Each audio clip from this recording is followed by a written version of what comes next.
Live from the BMW Studios, Praise 102.5, Atlanta's Inspiration Station. What's going on, family? Neiko, hanging out with you right here on the Neiko Flowers Show. And today I got a very, very special guest. I've been a fan of this lady for her transparency for a while, and she's now written a book about redemption and radical self-discovery and gripping her life. And we're going to talk all about it today. Please welcome the one and only Miss Tashera Simmons. How are you? I'm doing blessed and highly favored and grateful to be here. Yes. And you are in the right place because your daughter's name is what? Praise. Is. What is the odds? Come on now. So, yeah, we got to talk about it. So when I first came across the book, Dying to Self, I was like, what a powerful, powerful title. And I can relate because 2 weeks ago, I just released my first book. Wow. What was the name of that? My Hurt, Your Heal. Wow. And so I said, we got to talk. Wow. Yeah. Because there's a lot of things that profound. we can very, relate to. So when was it, with a title like that, did you know that you had to die from something to become your best self? Well, it started a while ago.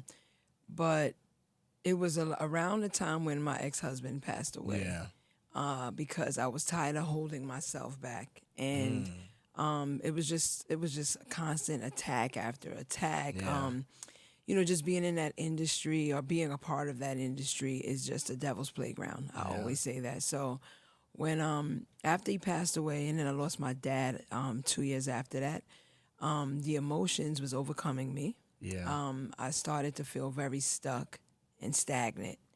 And the only way that I was able to get out of that place was to die to my flesh and rise in my spirit.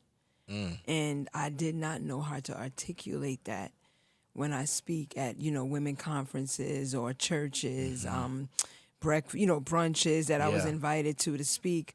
I was just like, how can I articulate that? Because once I died to my flesh and rose into my spirit, man, I was a changed woman. Come on. I was changed. Come and on. What I wanted to say to you was I'm literally living in the scripture where it says, be in this world, but not of it. And that's what dying itself is all about. And I just told somebody recently, it's something about when you do a book like this, because there's a different level of freedom that you never experience it. And I told somebody, I was like, man, you don't know freedom until you put your stuff out there and you're like, I'm literally naked and unashamed of what I've been through, right?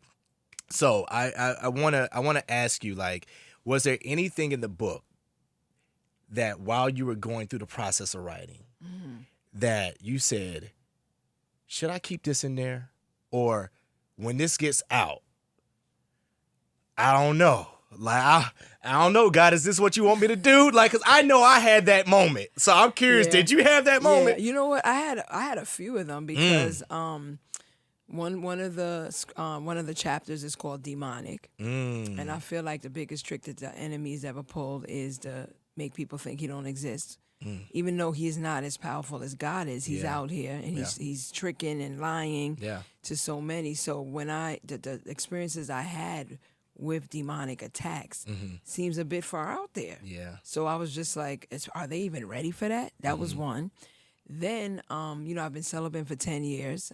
So I take people on a ride on what that even looked like. Why did I have to go be celibate? Yeah. And it talks about my actual fantasies of, while I was married, having these fantasies after marriage, living some of them out a little because of a high sex drive. So I was just like, should I really, I know people may look at me a certain way, but I'm still human. And I don't struggle with drugs and alcohol, but sex is one of those comforting things that people may, fall victim to. And that was one. But I started to realize after the deaths of my ex-husband and my father, I said, you know what? If I don't share my story, what am I doing here? Because we passing through. That's it. And that's what I try to tell people. If you're not sharing your story as your authentic self, what are you really doing? That's what I'm saying. Like, again, that gets back to the whole freedom thing. And I know faith plays a strong a strong part in your life. I mean, you name one of your children, praise in itself.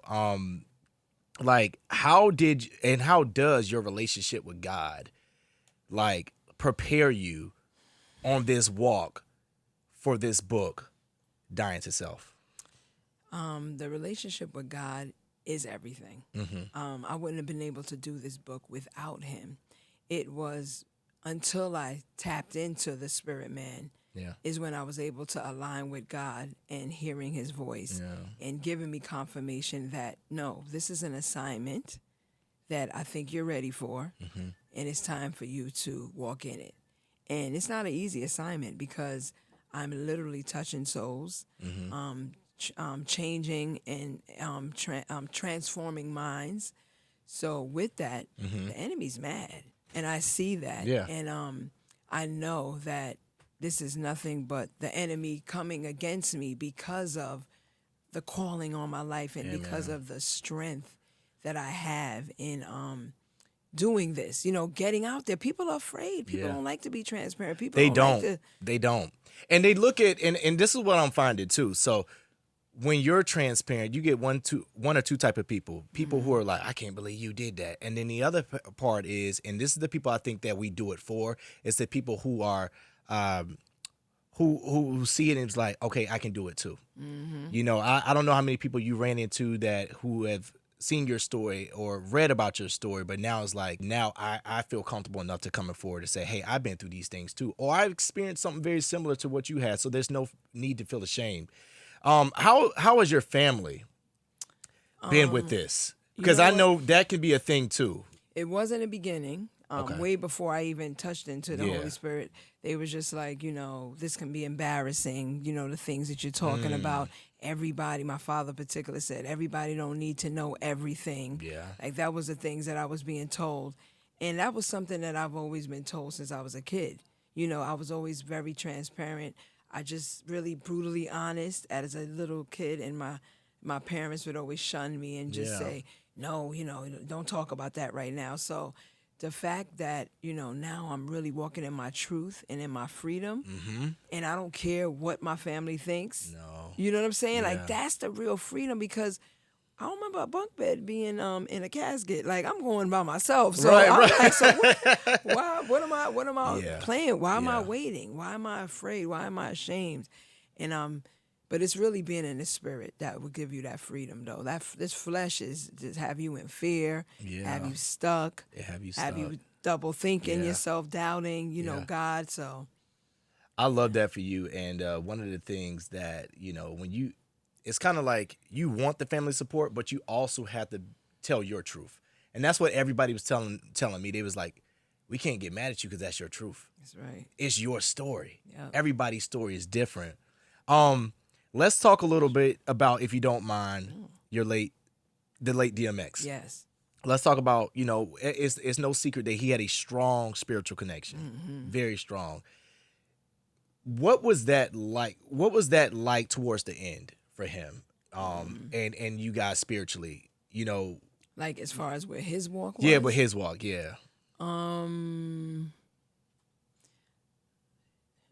just knowing him personally, it was very shaky. Not like he stopped believing. Yeah. But it's hard. I'm trying to get it and put it into words because it was very sad to me. His strength, just his strength, his physical strength, in pushing through, even though he knew God had him, was fleeting somewhat. How I knew that, because a lot of the things that he was doing, besides just speaking with him personally, but a lot of things that he was doing as far as like Sunday service and like a lot of spiritual things, he used to do a lot of prayers that he would literally come off his chest with. Like, just, that's who he was. He was spontaneous. The words always came. And he was doing prayers that I knew he did 10 years ago. That he had made but didn't use.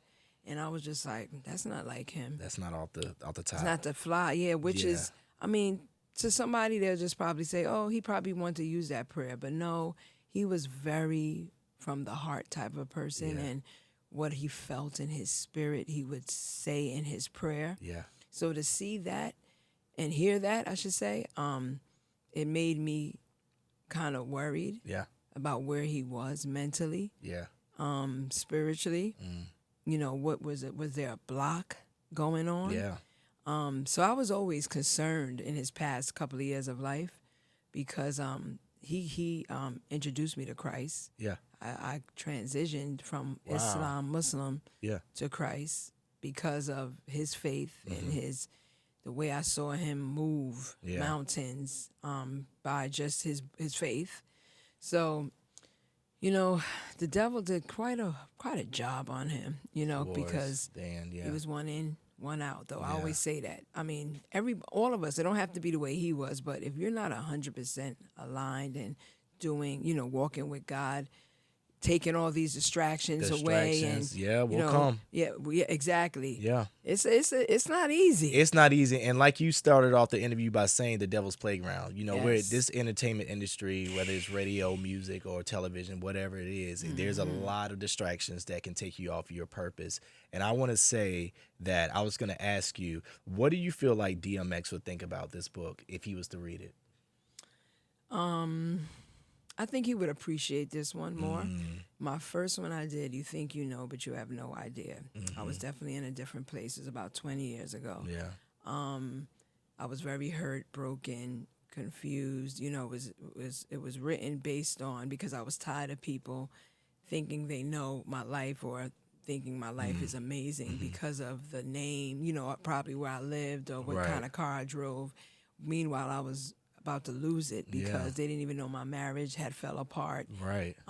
Bunch of children popping up everywhere, and you know, social media really wasn't a thing then. Yeah. So I said, you know what? It's funny how with him, he vented through his music, and he found a space for that. And for me, I was just like, people are just not gonna get it unless I write a book. Unless you do it. And so that one he did not like, and he told me he didn't like it. And I was just like, I didn't care at that time, because I was just like, well, you're my biggest motivation for this, you know, because this is your outlet. Yeah, this is my outlet. Yeah. So, you know, and I'm speaking my truth, because when I was with you, I never felt strong enough to do it, to be honest with you. But now this one is all about dying to my flesh, which I feel like he would have been able to appreciate it. Yeah. He might have took some tips out of it, some scriptures. Yeah.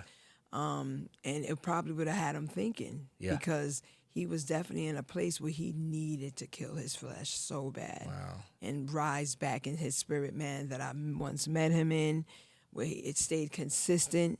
You know, I started to see it start to fleet once he got into this business, like into this music business. That's why I always say it's the devil's playground, because he was one hell of a man of God. I mean, he knew who God was. He manifested his whole entire life.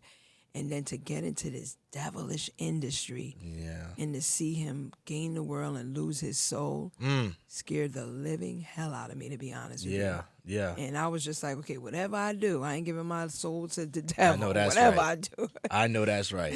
What I love about this, about you writing this book in particular, is I feel like you stated, you're in a different space now. And also, I'm a believer that once you are walking in your authentic self, now you can get to the purpose that God has for you. Yes. The meaning of while you are here. So that is my prayer that this book does for others. Yes. Really quick before I get you to get out of here, speaking to the women, because I believe a lot of women are going to be able to relate to this book. Speak to the women really quick into, you know, just overcoming. Because you've been through a lot, and there's a lot of women that's going to hear this and say, wow, if she did it, I can too. You know, because just even speaking to a few women I spoke to last night, you know, it is my, it's my drive to help women and men, because I have 3 sons too. But what people don't understand is that with any obstacle in life, they can overcome it by their mindset, the choice that they make, and the relationship that they have with God. Like, I keep driving back to God, because It sounds Foundation. cliche, yeah, but it's like if it had not been for him, I don't know where I would be. Yeah.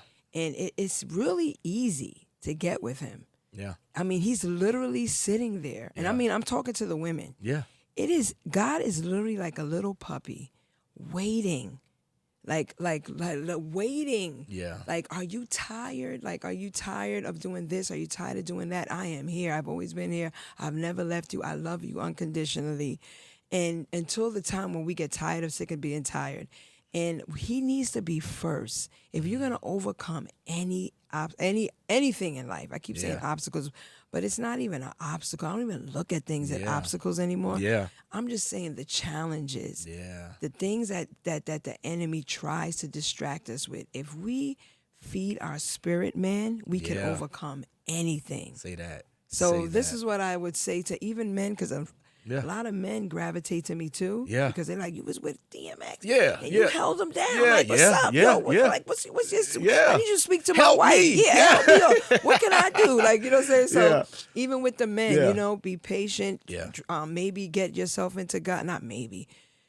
Get into a relationship with God, my brothers. Yeah. You know what I'm saying? And be an example for your woman. Because not a lot of times, the man is the head of the household. Yeah.